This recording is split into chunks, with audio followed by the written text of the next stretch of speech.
Shri today के सभी दर्शकों को मेरा नमस्कार। मैं यशपाल सिंह राठौर, चैनल है श्री टुडे। अभी हम खड़े हैं गौमुख वनवासी हनुमान जी के परिसर के अंदर, जहां पे जो वन विभाग वाले वो इस जमीन को अपना कहते हैं। और वही अगर हमने किशन बाबू जी से भी थोड़ी देर पहले बात की थी, वो वहाँ के लीगल एडवाइजर हैं गौमुख के। उन्होंने हमें बताया था कि 28 बीघा तो गौशाला के नाम पे और 7 बीघा और 11 विस्वा मिनिमम जगह गौमुख हनुमान जी के नाम पे है।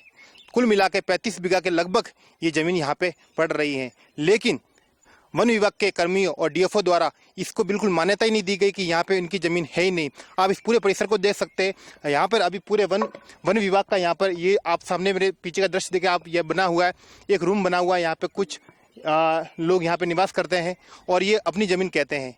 लेकिन इन पूरी तफ्तीश के बाद में यहाँ पर अगर पुराने दौर के अंदर पौराणिक दौर में जाने की बात करें तो आपको मैं बता दूं कि जो यहाँ पे पिलर करे हुए थे, कम लगभग 80 या 100 साल पहले की बताऊं तो वहाँ पे पत्थरों के पिलर किए थे, उनको वन विभाग के कर्मियों द्वारा तोड़ा गया।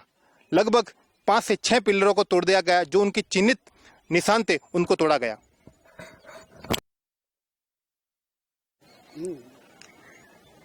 अब हमारे साथ में है गौमुख के सेवक, जिनसे हम बात करेंगे और हम जानेंगे कि आखिरकार गौमुख वनवासी हनुमान जी के परिसर में कितनी भूमि गौशाला की है और कितनी भूमि यहाँ की खातेदारी है।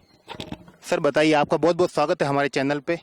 क्या सर पूरी जो धरना प्रदर्शन लगभग 8 दिन हो गए, राधे बाबा बैठे हुए हैं और वो उनकी ये मांग है कि हमारे जो भूमि का माप हो, लेकिन ना नगर पालिका द्वारा ना ही फॉरेस्ट विभाग के द्वारा कर्मियों द्वारा अभी तक कोई भी नाप नहीं हो पाया है। और वो ये बता रहे हैं कि ये जो भूमि है वो उनके फॉरेस्ट विभाग की है। सर क्या बताएंगे इस बारे में? देखिए, 2000 के अंदर मैंने इस पूरी ज़मीन का सीमा ज्ञान करवाया तहसीलदार साहब से। तो आ रहे थे, कुंज बिहारी झा साहब थे, प्रवीण सिंह जी पटवारी थे, और ऐसे करके हमने पूरा ये नपाया। तो हमारी 7.5 बीघा आश्रम की ज़मीन है, वो सारा चिन्हित की हमने। और 28 बीघा ज़मीन हमारी गौशाला की है, जिसके हमने पहले चिन्हित थी, लेकिन उस दिन चिन्हित नहीं हो पाई किसी कारणवश। और वन विभाग वाले 3 बार फ़ोन किए, लेकिन आए नहीं वन विभाग वाले कोई भी। रेवेन्यू वाले आए और आश्रम के सेवादार थे, उन्होंने सभी जगह मार्किंग किए। और उसके बाद पहले भी हमारे पानी की पाइपलाइन थी कोदरा से आश्रम तक, लेकिन फिर कुआं खुद गया, पानी की व्यवस्था हो गई तो उस पाइपलाइन वेस्ट हो गई। अब नहीं, पानी कुएं में कम है, इसलिए पानी की ज़रूरत है। यहाँ आश्रम में साधु रहते हैं, सेवादार रहते हैं, गायें रहती है, तो उनकी पानी की कमी है। और कमी के लिए वन विभाग को निवेदन किया था, लेकिन वन विभाग एनओसी जारी नहीं कर रहा है, जबकि नगर पालिका ने जारी कर दी है। तो सर ये बताइए कि वन विभाग एनओसी जारी क्यों नहीं कर रहे, और जबकि हमारी गौमुख के अंदर जितनी जमीन पड़ रही है और वो देने के लिए तैयार नहीं, इसके क्या कारण हो सकते हैं सर? तो ये तो वन विभाग वाले जाने, बाकी 35 बीघा जमीन है, 7.5 बीघा हमारी, 28 बीघा वो, कुल मिला के 35 बीघा के आसपास जमीन है हमारी, और है हमारे खातेदारी की जमीन है, इसमें कोई विवाद नहीं है। धन्यवाद सर।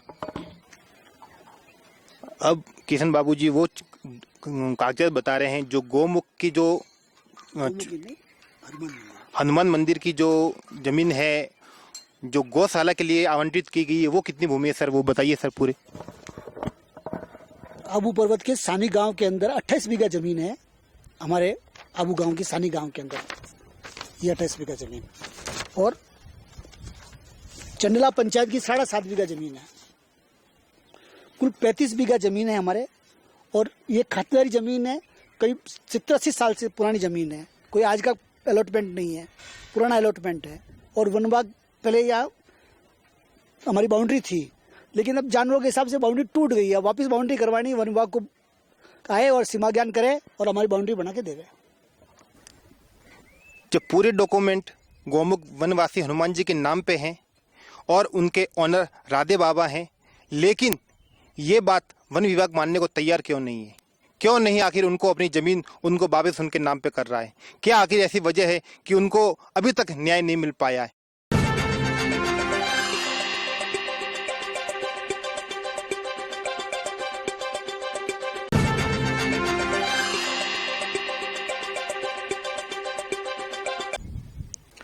अब हमारे साथ में जुड़े हैं वनवासी हनुमान जी के भगत कहलाते, लगभग 50 साल से यहीं पे निवास करते हैं, पास में इनका घर है।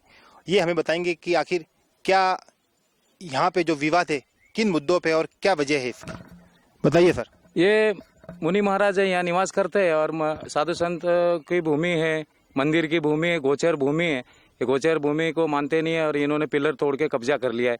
पहले से फॉरेस्ट बता रहे, ये आगे पिलर तोड़े हुए वन कर्मी के द्वारा। और ये पूरा ये इधर ये देखो, ये इन कुटिया बनाई है, ये सब इसमें गोचर भूमि है साधु संतों की, ये मंदिर की गोचर भूमि में फॉरेस्ट वालों ने बहुत आतंक मचा रखा है। वालों ने यानी बहुत परेशान कर रखा है सर हमारे को, और पानी के लिए बहुत तकलीफ है हमारे यहाँ पर। मंदिर के ऊपर तो टैंकर से हमारा काम चलता है, तो उस हिसाब से इनको थोड़ा आप लोग सहयोग करिए। आप लोगों की कृपा से या आपकी कुछ न्यूज़ से हमारे को कुछ इसका निष्कर्ष निवारण कीजिए आप। ये पाइपलाइन पानी के लिए, और ये ज़मीन के जहाँ बाबा हमारे भजन करते हैं वहाँ पर आग लगा देते हैं, साधु संतों को आके धमकी देते हैं कि आपको उठा के गाड़ी में डाल के ले जाएंगे, और जूते पहन के चप्पल पहन के, और सभी लोग धोने के ऊपर आ जाते हैं हमारे। जिनकी गौशाला के नाम की ज़मीन थी उसमें इन्होंने चिन्हित के लिए ऐसे पिलर कर रखे थे। ये पिलर लगभग 6 फीट का था। जो शासन और प्रशासन भूखे को खाना और प्यासे को पानी और रहने के लिए अगर ज़मीन ना दे पाए तो ऐसे प्रशासन का क्या करना है। मेरी अपील है सिस्टम से, प्रशासन से, माउंट आबू के नगर पालिका से भी और डीएफओ साहब से भी मैं ये अपील करना चाहता हूँ इससे जल्द राधे बाबा की जो ज़मीन है उनके जो नाम गौमुख वनवासी हनुमान जी के नाम पे जो ज़मीन है उनको तुरंत प्रभाव के साथ में दी जाए। मैं यशपाल सिंह राठौर, कैमरामैन श्रवण मेघवाल के साथ देखते रहिए श्री टुडे। सत्य और सच के साथ बने रहिए श्री टुडे के साथ।